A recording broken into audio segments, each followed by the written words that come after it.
let him defend the law. I'll defend the Harvard Business School.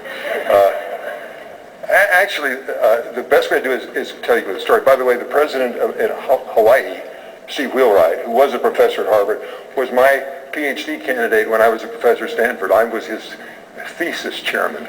And so it is a tight web, in terms of people that we know. Although the Lord did that, I had nothing to do with that. But I would just say this.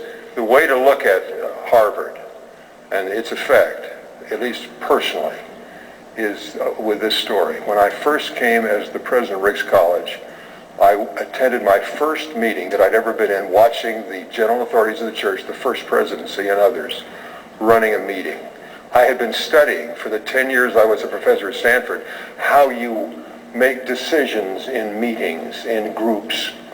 So I got a chance. Here's my chance to see the way the Lord's servants do it, of which I now am one. But I looked at it with my Harvard, Stanford eyes, and I thought, this is the strangest conversation here are the prophets of God, and they're disagreeing in an openness that I had never seen in business. In business, you're careful when you're with the bosses, Here they were just, and I watched this process of them disagreeing, and I thought, good heavens, I thought revelation would come to them all, and they'd all see things the same way in some sort of, and it was more open than anything I had ever seen in all the groups I'd ever studied in business. I was just dumbfounded.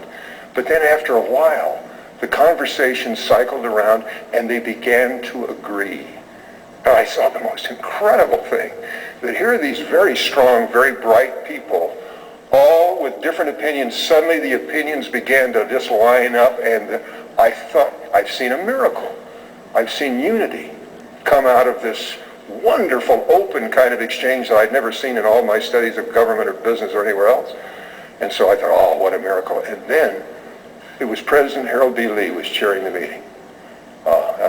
Anyway, it was a Board of Education meeting. And I thought, now he's going to announce the decision, because I've seen this miracle. And he said, wait a minute. I think we'll bring this matter up again some other time.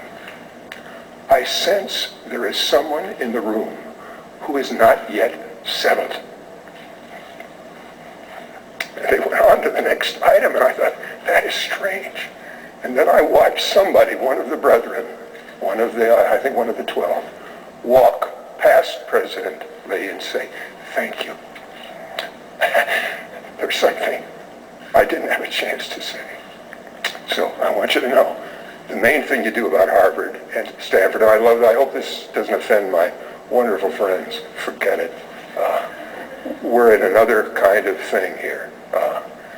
This is what it claims to be. This is the true church of Jesus Christ. Revelation is real, even in what you call the business kinds of settings. And a great man whom I love and will always love, President Harold B. Lee, taught me a great lesson that says, no, we can be open, we can be direct, we can talk about differences in a way that you can't anywhere else, because we're all just looking for the truth. We're not trying to win.